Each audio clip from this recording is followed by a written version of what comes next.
Oke, kita sudah bicara tentang letting go kemarin. Apa itu letting go?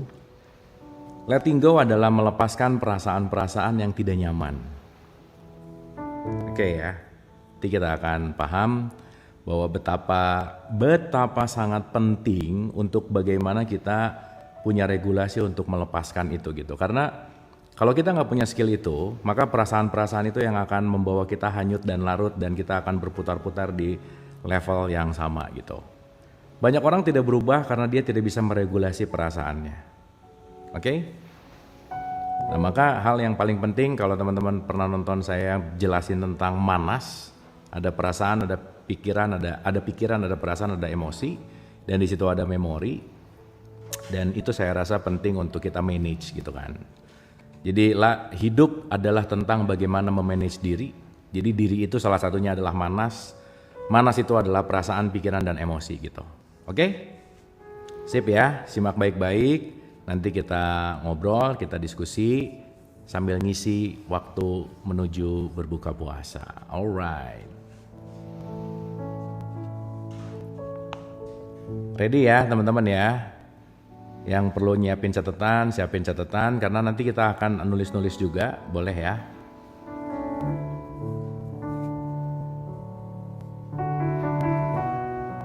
Oke, kita akan mulai. Saya review dulu sedikit dari apa yang kita bahas kemarin dan kita akan masuk adalah sesi hari ini kita bicara tentang perasaan dan mekanisme-mekanisme mental. Mantap nih. Ya.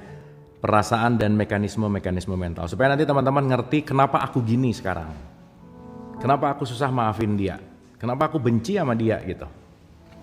Kenapa aku menderita? Kenapa gitu kira-kira. Ya, nanti pelan-pelan kita bedah karena sekali lagi wilayah ini kita nggak bisa diwakilkan, maaf. Nggak ada yang bisa mewakilkan kita untuk ngeberesin diri, itu nggak ada. Ya, itulah kenapa penting banget bahwa hidup ini nggak bisa diwakilkan gitu. Oke. Saya review dulu pertemuan kemarin. Pertemuan kemarin kita bicara dari sini. Tekanan perasaan yang terakumulasilah yang melahirkan banyak pikiran. Jadi perasaan yang terakumulasi itu akan membuat pikiran kita jadi chaos gitu. Ingat ya, perasaanmu menentukan kualitas kejernihan pikiranmu. Jadi konteks yang paling penting saat ini sebenarnya bagaimana kita kontrol atau bagaimana kita meregulasi perasaan kita gitu. Ingat ya, ini adalah sesuatu yang penting kita kontrol. Saya selalu ulang-ulang, teman-teman jangan pernah menyimpan remote control happiness kita di orang lain. Karena kalau kita menyimpan ini di orang lain, kita akan terjebak, kita akan menjadi budak, kita akan jadi korban. Aku happy kalau kamu begitu. Aku seneng kalau kamu begitu. Nah akhirnya kita jadi budak yang eksternal. Jadi sadarilah bahwa sekarang sebisa mungkin ambil remote control semuanya di dalam. Meskipun pasangan, apalagi pasangan. Karena hanya orang-orang yang kita sayangi yang akan bisa menyakiti hati kita. Itu garis bawah tanda seru. Ya, orang yang kita cinta dan orang yang kita sayang itu berpotensi menyakiti hati kita. Jadi ambillah remote control happiness paling penting di pasangan. Ingat, dua guru spiritual terbesar dalam hidup itu adalah pasangan dan anak gitu. Ya, dari pasangan dan anak kita akan banyak sekali belajar tentang kehidupan. Maka jadikanlah mereka sebagai guru gitu. Ya. Jadi ingat, pasangan adalah teman bertumbuh, anak adalah teman bertumbuh gitu. Ya, jadi udah bukan masalah ini suamiku, ini istriku, secara status iya. Tapi mindsetnya adalah ini teman bertumbuhku gitu. Supaya nanti kita bisa saling memperbaiki, saling bertumbuh dengan pasangan dan anak gitu. Oke ya, jadi sekali lagi pelan-pelan remote control happiness dari luar, pegang. Karena kamulah yang berhak menentukan kamu bahagia atau tidak, bukan orang lain. Oke?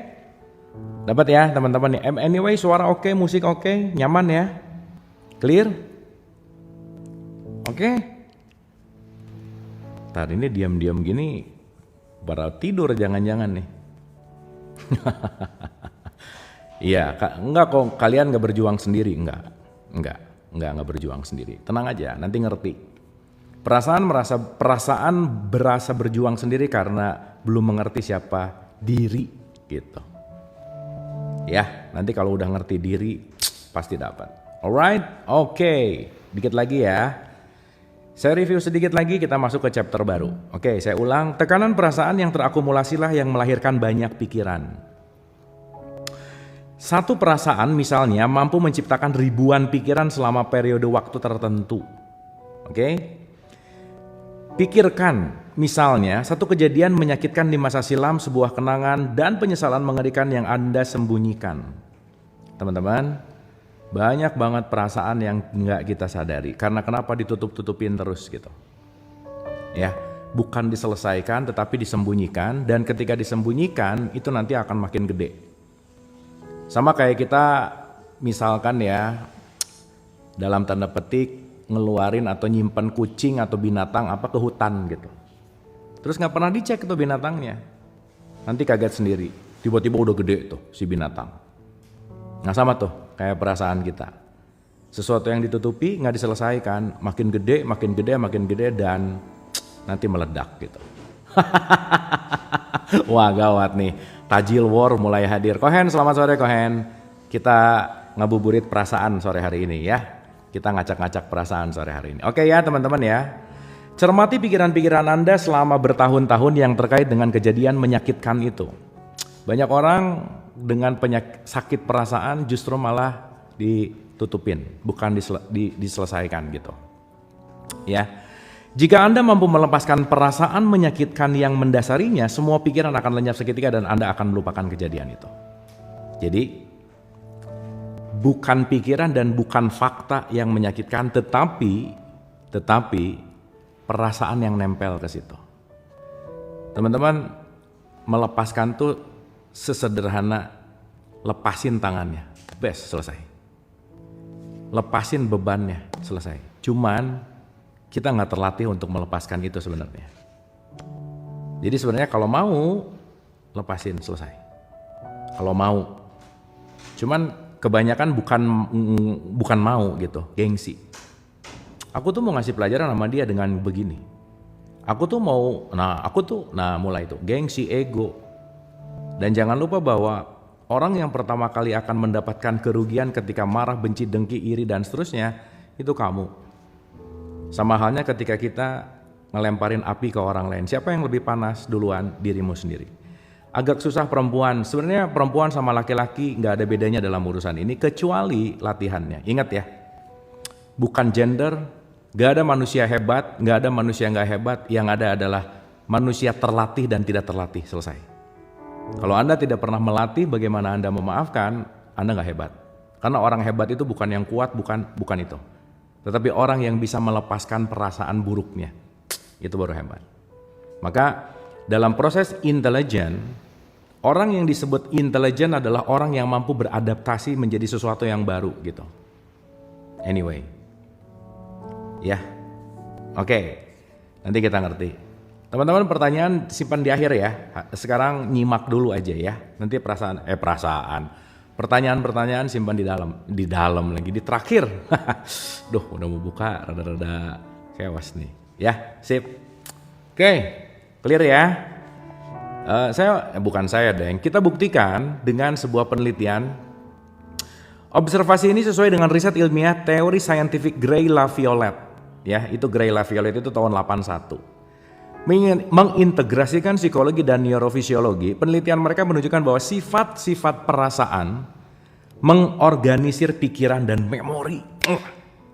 Nanti kalau sampai pada memori itu seru teman-teman. Teman-teman nanti yang mendalami konteks teologi nanti nyambung sama ini. Teman-teman yang nanti masuk ke dalam konteks neuroscience nanti nyambung sama ini. Psikologi apalagi, psikiatri lah gitu ya, itu sama gitu ya. Dan ini kaitannya sama ini kok gitu. Jadi nanti kita ngerti ya teman-teman ya. Semua ritual dalam keagamaan itu poinnya adalah bagaimana membuat pikiran, perasaan, emosi itu kita stabil. Jadi kalau kalian sholat tapi pikiran, perasaan, emosinya nggak stabil berarti senam namanya, bukan sholat. Maka banyak ya sekarang yang melakukan itu hanya dasarnya kenapa harus wajib gitu, bukan sadar. Akhirnya ritual dikerjain tapi tidak merubah potensi diri gitu. Kenapa? Karena dilakukan tanpa sebuah pemahaman. Anyway, ya. Nah, akhirnya pikiran disimpan di bank memori sesuai dengan berbagai nuansa perasaan yang terkait dengan pikiran-pikiran itu. Oke? Karena itu, ketika kita melepaskan sebuah perasaan, nih dengerin, melepaskan sebuah perasaan, jatuh, bentar, sorry. Ketika kita melepaskan sebuah perasaan, kita membebaskan diri dari seluruh pikiran yang terkait dengannya. Jadi, satu perasaan lepas, ribuan pikiran terselamatkan. Nih keren. Ya garis bawah ini. Kemarin ingat ya, salah satu cara bagaimana kita membuat tenang perasaan, bawalah surga jinjing kemana-mana. Tuh, surga jinjing kemana-mana. Bete buka jinjingannya pakai, bete buka jinjingannya pakai gitu. Ya ingat ya, surga nggak bicara tentang letak geografis, tetapi di dalam esensi perasaan kita gitu. Oke ya, kemarin udah kita bahas tuh. Oke. Ketika kita tahu bagaimana cara berpasrah, ya, seluruh perasaan apapun bisa dilepaskan kapan saja, di mana saja dalam sekejap. Dan itu bisa dilakukan dengan mudah dan berkelanjutan. Coba. Ya, ini keren banget sih. Kayaknya susah banget maafin dia. Nggak susah, bukan susah, nggak mau. Oke ya, nggak mau aja poinnya. Dan nggak mau latihan, masalahnya gitu. Gitu ya. Oke. Apa itu kondisi pasrah? Apa itu kondisi pasrah? Kondisi pasrah bermakna menjadi bebas dari perasaan-perasaan negatif di area tertentu sehingga kreativitas dan spontanitas mampu bermanifestasi tanpa perlawan atau campur tangan konflik batin. Jadi pasrah adalah saya tidak menjadi budak perasaan. Makanya sekarang sering disebut baper. Nah, orang yang baper pasti nggak pasrah.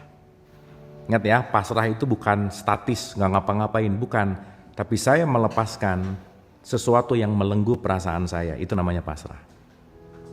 Ya, memang beda tipis antara saya pasrah dan saya putus asa. Ya udah aja nggak apa-apa, dimaafin aja. Nah, ini bisa dua tuh. Itu bisa pasrah atau bisa putus asa gitu.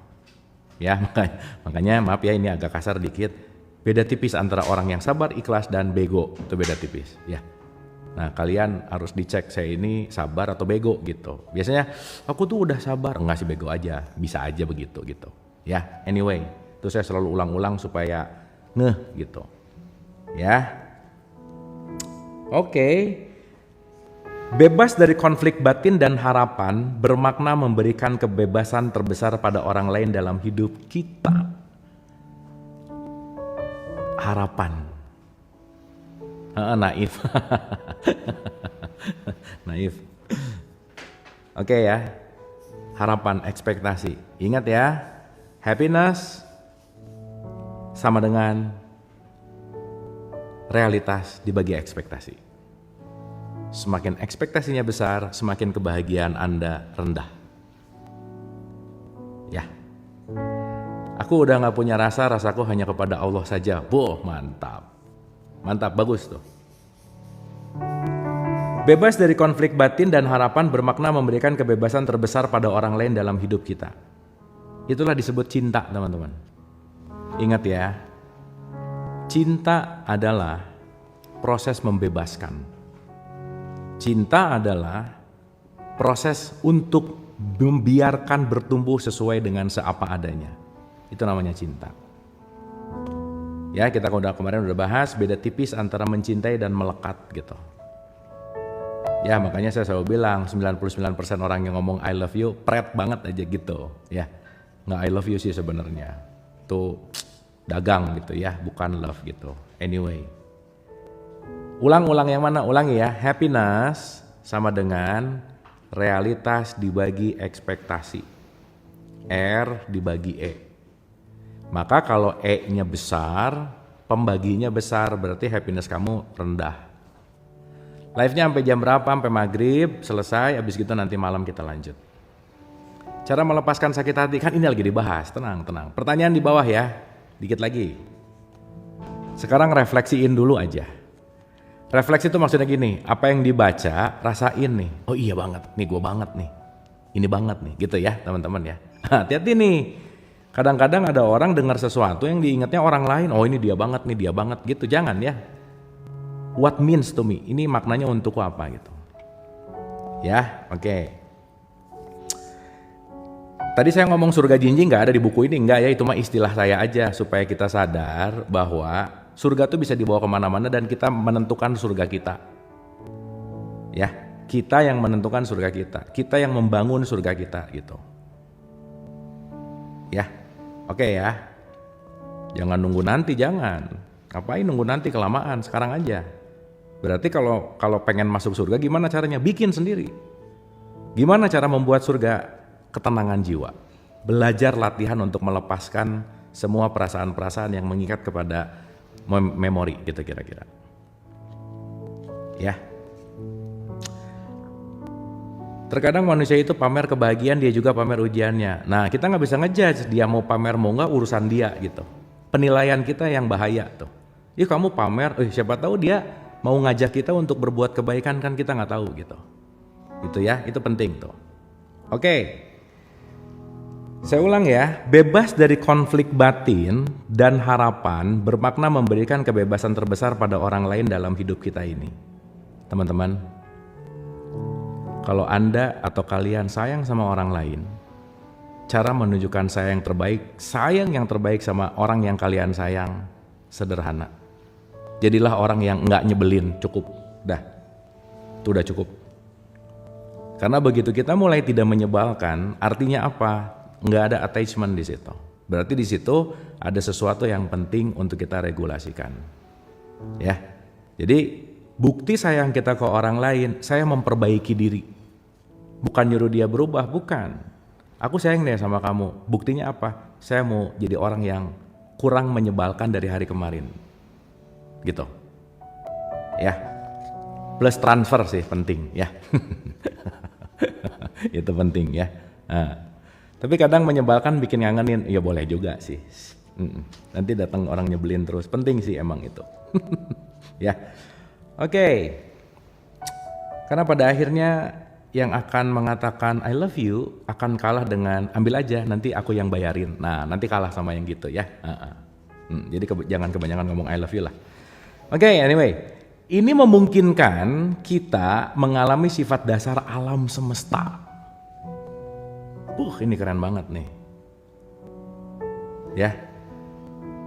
Ulang ya. Ini keren banget nih. Ini memungkinkan kita mengalami sifat dasar alam semesta. Nanti teman-teman akan ngerti sifat dasar alam semesta itu apa.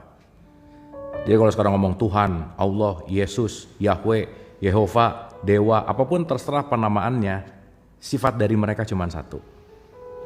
Welas asih. Dan itu yang akan menjadi sifat dari semesta. Kenapa? Karena welas asih sifatnya itu rob. Rob itu artinya mendidik.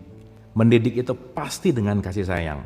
Makanya disebut Robul Alamin, yang mendidik semesta dengan kasih sayang yang meraja. Gimana kurang keren coba. Ya, pokoknya jadi kalau kita jauh-jauh dari welas asih, berarti kalian gak kenal Tuhan, gitu kira-kira. Ini memungkinkan kita mengalami sifat dasar alam semesta, yaitu kehendak untuk mewujudkan kebajikan terbesar dalam sebuah situasi. Ini dahsyat gak? Mewujudkan kebajikan terbesar dalam sebuah situasi. Jadi bawaannya kebajikan, coba. Dahsyat gak? Jadi kalau tarikan kita adalah kebajikan, berarti powernya Tuhan tuh ada di kita, semesta tuh ada di kita gitu. Gitu ya. Nah, benar nih quote andalan ya. Quote surga jinjing nih, jangan salah nih. Ini pokoknya kalau udah bisa mengamalkan ini 30-40% hidup kalian tenang aja gitu. Oke. Tapi ini Hawkins ngasih quotes gini ya. Mungkin ini terdengar filosofis sih gitu ya. Tapi ketika dilakukan, pengalaman akan membuktikan kebenarannya. Jadi teman-teman, percuma ngikutin nonton live siapa, belajar apa, tapi nggak mengamalkan, nothing aja ya. Nothing aja. Jadi penting banget untuk kita mengamalkan. Kalau bahasanya Cohen itu melakukan, jadi laku gitu. Ya, anyway ya. Nah, sekarang baru kita masuk nih, tadi pemanasan. Ya cukup lah ya, pemanasan 15 menit. Next on ya, teman-teman ya. Ini masih semangat nggak? Masih oke? Cek warga dulu nih, cek warga, cek one, oke, clear, 1, 2, 3, aman, oke, sip. Oke, masih melek ya? Ya saya cek dulu, bisa tunduh ya, ngantuk nanti ketiduran. Oke, teman-teman, di pertemuan kita sekarang, this is one the best part paling penting. Nanti akan ada 3 nih. Ya, nanti akan ada 3. Ya, oke, dengerin baik-baik. Bismillah. Tadi saya baca cepat karena udah, ini saya akan baca sangat pelan. Nanti saya akan jelasin part by part, santai ya. Oke. Perasaan dan mekanisme mental. Oke, ini kenapa sih goyang-goyang? Bentar teman-teman. Oh, ininya ketarik. Oh, berarti roda sebelah sini. Bentar ya. Oke, bismillah ya. Nih, kita memiliki 3 cara utama menangani perasaan. Berapa cara? Coba. Ini pengen tahu menyimak gak? Ada berapa cara? 3 bukan 33, 3. Bagus. Bagus, sip, mantap. Ya. Oke. Nanti di akhir saya mau ngasih pertanyaan yang jawabannya benar, saya kasih hadiah. Hadiahnya diputerin request lagu ya. Oke, siap. Kita memiliki 3 cara utama menangani perasaan. Oke. 3 nih, dengerin baik-baik. Penekanan, ekspresi, pelarian diri. Ya, ditekan, diekspresi, atau kabur. Nah, cuman ada itu aja. Ya, jadi sekarang contoh-contoh nih ya. Kata-kata yang terlihat spiritual banget tapi pret gitu ya. Nih dengerin baik-baik. Aku tuh sepertinya ingin mengakhiri hidup ini supaya tidak kembali lagi, supaya saya moksa. Pokoknya pengen selesai aja, padahal capek, banyak kesel, lelah. Jadi dia bukan pengen mengakhiri hidup, tapi dia pengen kabur dari hidup. Ya, hati-hati nih ya. Sekarang kadang-kadang yang udah moksa tuh menyatu, moksa tuh selesai tugasnya lah gitu kira-kira. Pokoknya aku ini udah mau hidup paling terakhir aja ya. Aku capek, gitu. Itu kira-kira ya. Itu bukan mengakhiri hidup tapi melarikan diri dari hidup. Teman-teman, maaf nih. Kita nggak bisa libur dari hidup. Mau absen sehari nggak bisa, nggak bisa aja. Ya, hati tuh, nggak bisa absen. Pilihannya cuma ada 3, ditekan, diekspresikan, atau kabur. So far ya, 3 dulu nih so far. Nanti kalau ngomongin tasawuf ada 7 levelnya. Kita bahas dalam perspektif western dulu nih ya. Nanti westernnya beres, nanti kita pindah ke timur, kita bicara tentang tasawuf di situ. Oke, pelan-pelan ya. Supaya nanti teman-teman westernnya ngerti, easternnya ngerti, tasawufnya ngerti, psikologinya ngerti, jadi holistik kita. Semakin bulat pemahaman kita, semakin kita nggak akan banyak ngejudge aja. Ya, jadi luas gitu pandangan kita, nggak gampang ngenyalahin orang gitu kira-kira. Pasukan berani mati, beda cerita tuh, itu mah dia lagi tugas kan. Ya, sip ya, pertama, siap. Aduh, mudah-mudahan cukup ya waktunya. Siap ya, nomor 1, penekanan. Nah, nih ya. Ini cara paling umum kita menekan perasaan dan mengesampingkannya begitu saja. Ya udah. Ya udah tuh penting, tapi ya udah dengan kesadaran. Ya udah, ikhlas, bukan ikhlas namanya, putus asa. Beda tuh. Karena rata-rata orang ikhlas nggak ngomong ikhlas, makanya di surat Al-Ikhlas nggak ada kata ikhlas gitu. Jadi kalau aku udah ikhlas, oh kira-kira aja ya. Tapi nggak gitu juga, ini mah contoh ya, contoh ya. Aku udah ikhlas, udah alamat ya, contoh. Aku udah ikhlas tapi kita nggak mau ketemu dulu 10 tahun, nah nggak bisa ya, bisa aja sih. Ya, tapi nanti ada tapinya ya. Lanjut. Ini cara paling umum kita menekan perasaan dan mengesampingkannya begitu saja. Teman-teman, ini kita pakai bahasa asli ya, supaya kita rada tahu gitu istilah-istilah, rada ngerti gitu ya. Penahanan, bahasa psikolognya namanya repression. Penekanan, suppression. Jadi ada represi, ada supresi gitu. Ya, nah, nggak jadi psikolog nggak apa-apa. Yang tahu ilmu psikolog bagus. Setidaknya kita bisa jadi psikolog buat diri sendiri gitu. At least tahu ya bahwa saya lagi ditahan atau saya lagi ditekan. Beda ya, nanti beda tuh. Tahan dan tekan beda. Tahan, tekan. Wah, nanti kita ngerti. Sadari deh nanti abis ini ya, banyak banget yang digituin. Jadi kita cuek, dan dia nanti masuk ke tempat, bukan tempat sampah atau ya. Ya saya sebut tempat sampah aja ya. Recycle bin atau tempat sampah subconscious mind namanya. Nah, makanya Ramadan ini kan yang udah nonton video saya ulang-ulang ngerti bahwa bulan Ramadan adalah bulan menguapkan subconscious mind menuju kepada conscious gitu. Nah, bodoh amat tergantung, bodoh amatnya ignore atau accept. Saya bodoh amatnya apakah saya terima atau saya bodoh amatnya saya menolak. Dua-duanya bisa bodoh amat. Ya, tergantung kualitas. Anyway. Ya, oke. Dalam penahanan represi ini terjadi tanpa sadar. Dalam penekanan ini terjadi secara sadar. Nah, mau nanya dulu. Yang tanpa sadar represi atau supresi, yang mana teman-teman? Sok, cik mau tahu dulu. Yang tanpa sadar, repression atau suppression, atau gini deh, penahanan atau penekanan, yang mana? Oh, mantap, ya, sip. Berarti kalau rep, saya yang sebenarnya nggak harus dihafal ya. Nanti otomatis gitu. Karena teman-teman nanti ngerti enak banget. Begitu teman-teman sadar bahwa ini adalah represi, masuk ke subconscious mind, kita bisa ngatur alurnya. Nanti saya ajarin ya, Tenang. Tapi yang jelas, represi, penahanan itu subcon.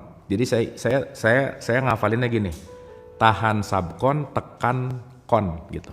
Jadi di situ ada kata-kata bawah sadar sama sadar. Ya, nanti teman-teman cari rumusnya sendiri silahkan. Tapi yang penting kalau ditahan tanpa sadar. Jadi ada sesuatu, udah. Nah, orang baik kebanyakan gini. Makanya saya bilang berhenti jadi orang baik tapi jadi orang sadar. Ya, awas nih jangan salah ngerti omongan ini ya. Banyak yang komplain, masa berhenti jadi orang baik? Bukan nyuruh jadi orang jahat, bukan. Orang baik itu banyak menahan sesuatu tanpa sadar. Ya, anyway. Oke.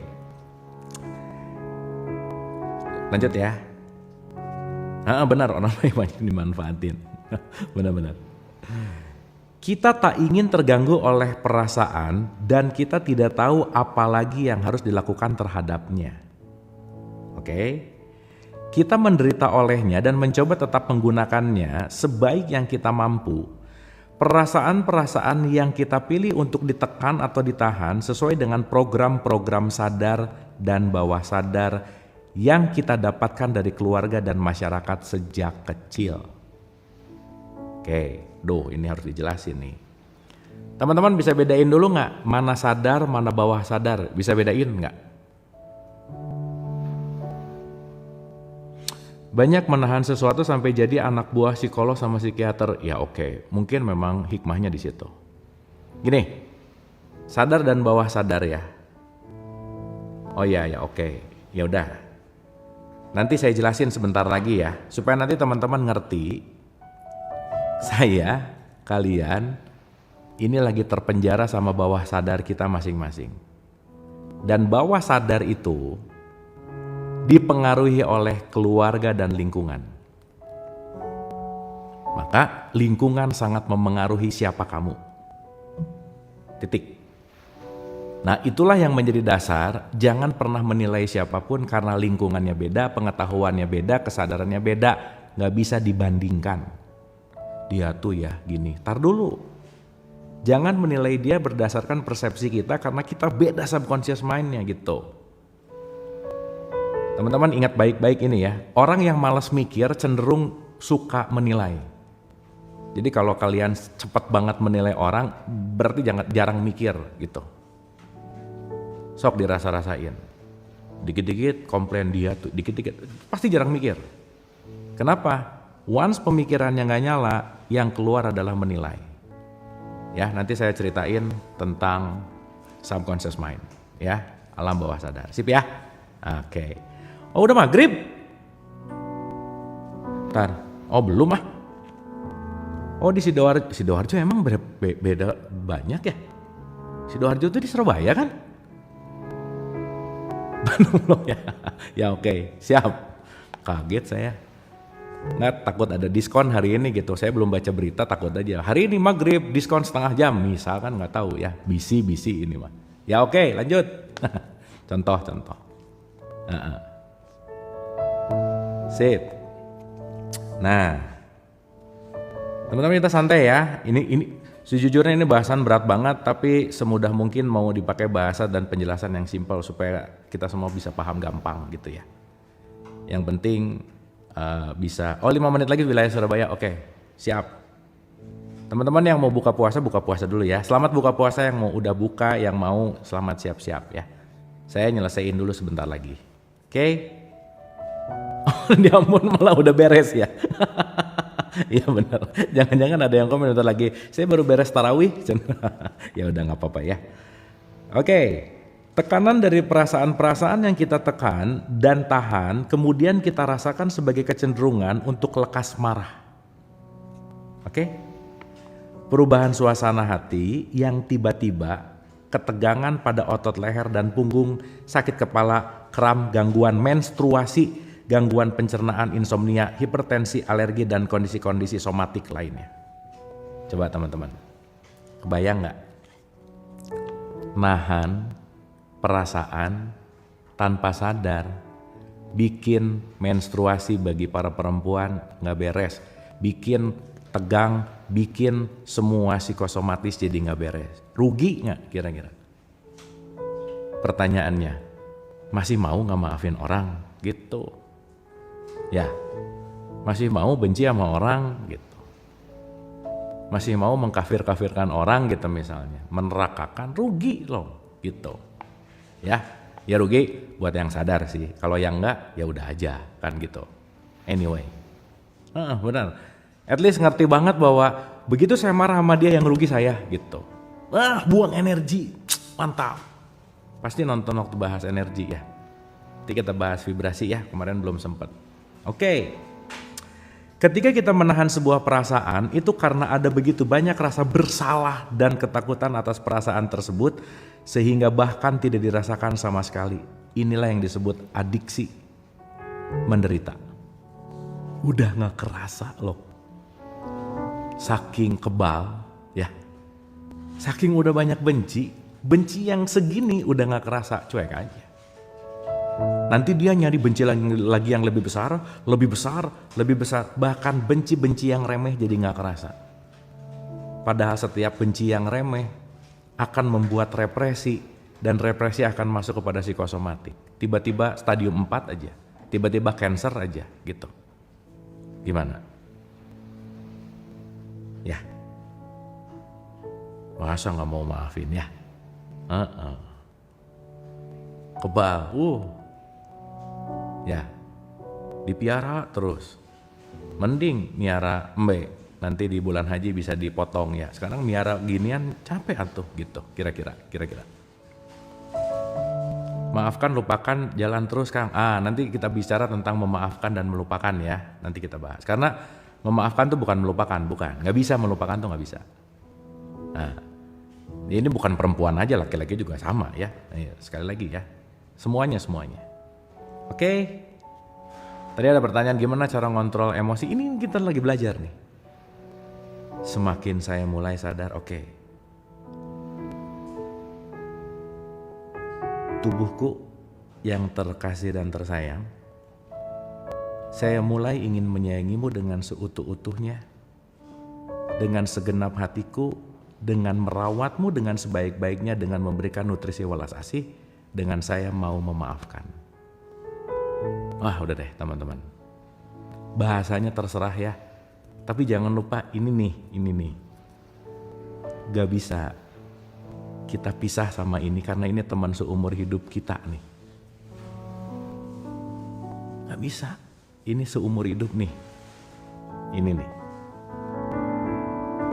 Ya, udah jangan disakitin terus nih si ini gitu. Anyway, ya saksi hidup bener.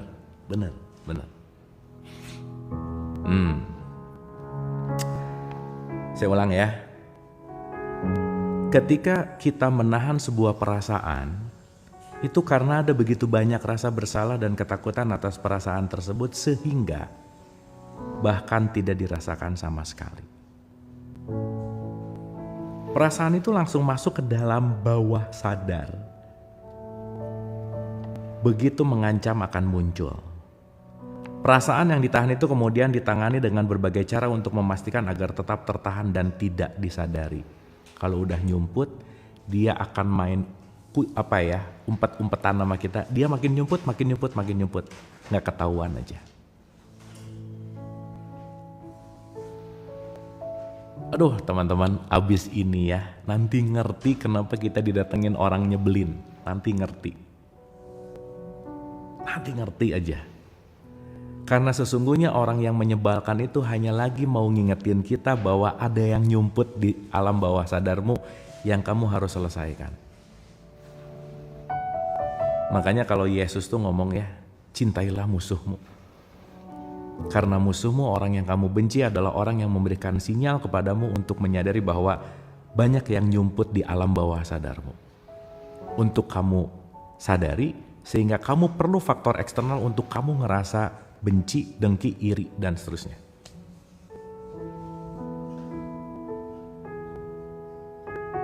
Ya, kira-kira gitu. Jadi nanti begitu ada hal yang kita nggak suka, oke, ini pesan buatku nih gitu. Bukan dia.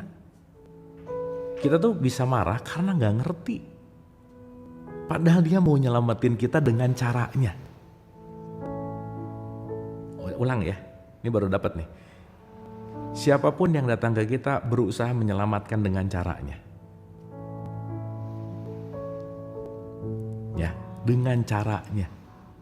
Kenapa? Karena kita sadar, kita tadi bicara bahwa perasaan yang ditahan itu kemudian ditangani dengan berbagai cara untuk memastikan agar tetap tertahan dan tidak disadari. Oke? Nyumput itu ngumpet itu apa ya? Nyumput, oh bukan bahasa Indonesia. Ya, nyumput itu ngumpet, bersembunyi, bersembunyi. Ya, bersembunyi, ngumpet. Jadi banyak sekali perasaan-perasaan di bawah sadar kita yang bersembunyi, yang kita tidak sadari, dan kita perlu orang yang kita nggak suka untuk menyadari perasaan itu gitu.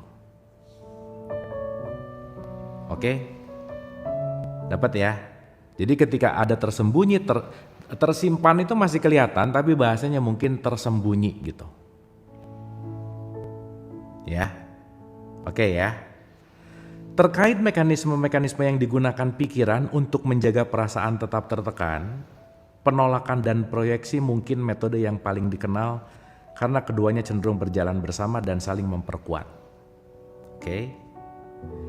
Penolakan menyebabkan munculnya blok-blok emosional dan perkembangan penolakan. Ya hujan, ya panas, Ya telat. So, berapa banyak gitu-gitu tiap hari?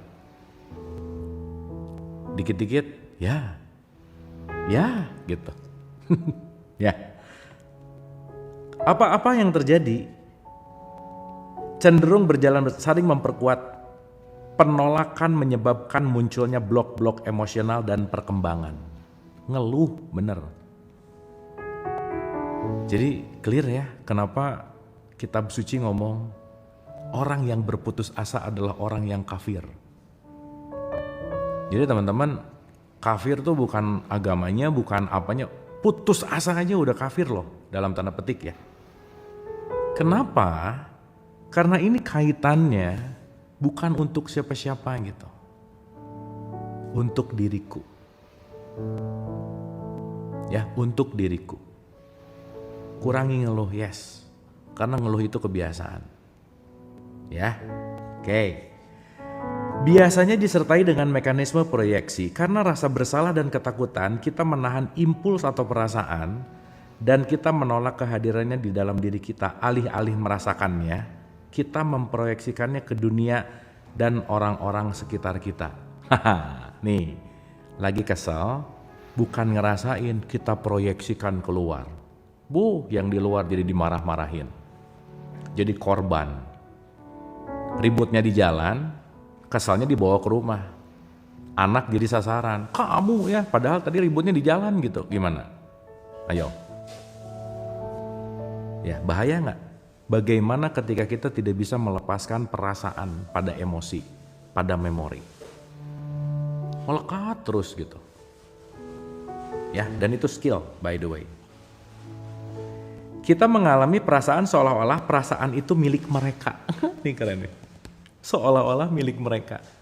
Jadi lagi bete di sini, ngelihat semua orang, ini orang kenapa muka julid banget ya sama gue. Ini kayaknya lagi ngomongin gue deh. Ini kayak deh. Semua jadi negatif thinking padahal yang negatifnya di sini coba. Ngelihat kiri ada dua orang lagi ngomong, ngomongin gue nih. Nah gitu tuh. Ya. Ngelihat ini gini, kayaknya lagi nunjuk sama gue nih. Apa lu lihat-lihat? Padahal dia lagi ngelihat sebelahnya gitu. Misal. Ya ingat ya, itu terproyeksi loh. Jadi di sini sensi benar, iya sensi sih. Jadi ya suuzon lah, boleh lah kalau pakai bahasa umumnya suuzon gitu. Ya, kita mengalami perasaan seolah-olah perasaan itu milik mereka. Mereka kemudian menjadi musuh. Nah, ya, mereka kemudian menjadi musuh dan pikiran mencari pembenaran untuk memperkuat proyeksinya.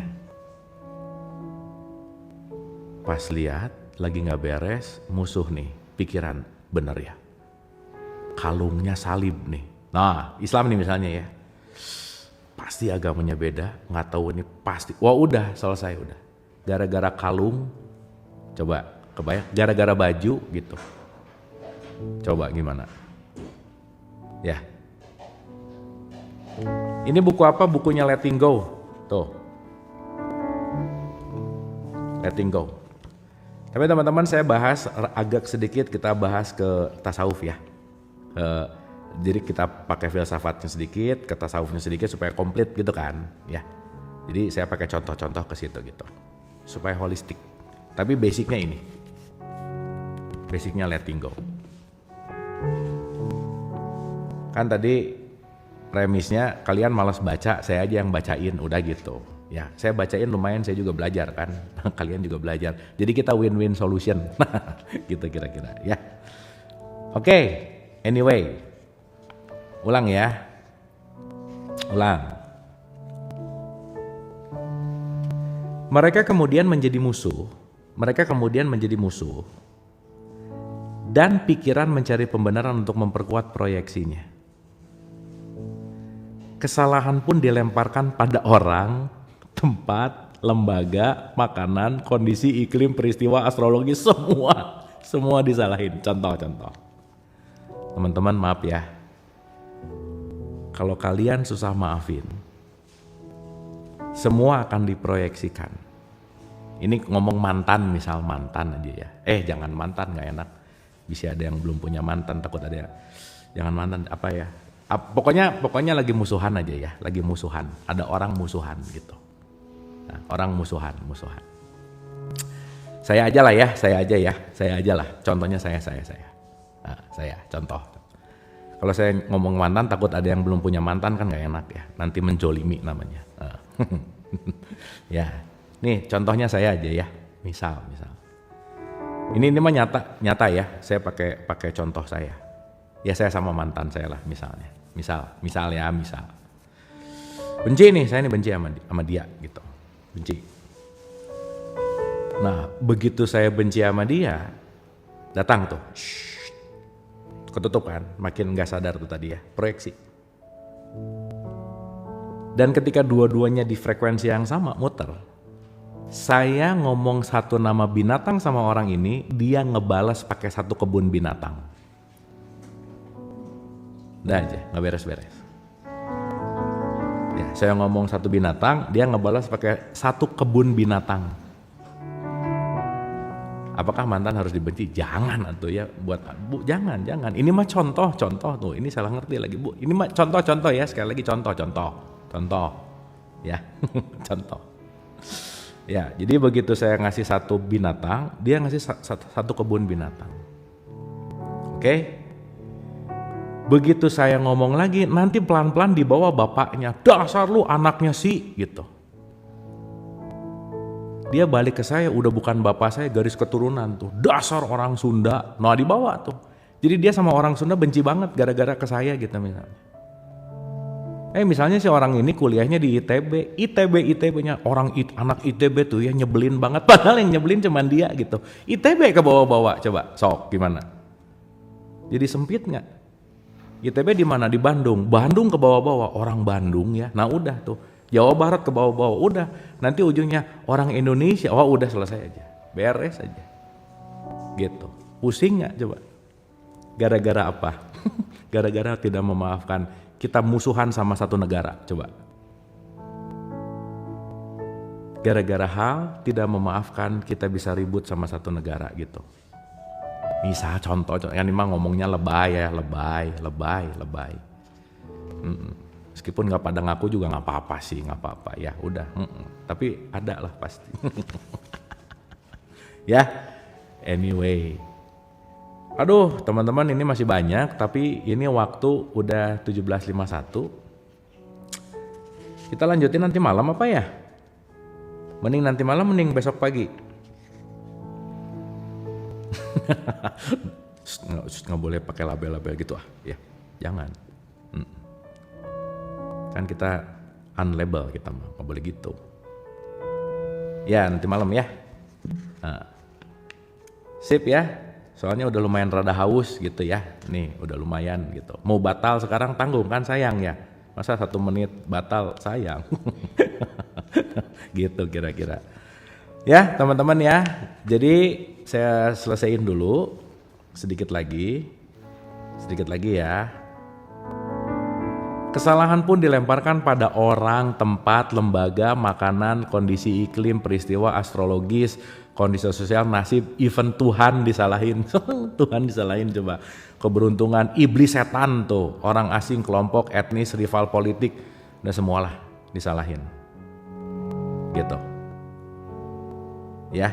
Proyeksi adalah mekanisme utama yang digunakan dunia saat ini. Ini menjelaskan semua perang, perselisihan, dan kekacauan sipil.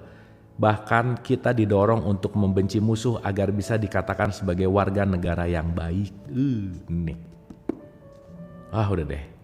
Nanti kita bahas limited identity ya, kita ngerti. Kita bisa saling membenci, membunuh gara-gara identitas gitu. Kita mempertahankan penghargaan pada diri sendiri dengan mengorbankan orang lain, dan pada akhirnya ini mengakibatkan gangguan sosial. Mekanisme proyeksi mendasari semua serangan, kekerasan, agresi, dan setiap bentuk kehancuran masyarakat. Jadi penekanan tidak sadar, penahanan sadar. Ya. Artinya nanti kita akan ngerti bahwa konteks represi dan supresi sangat penting untuk kita sadari.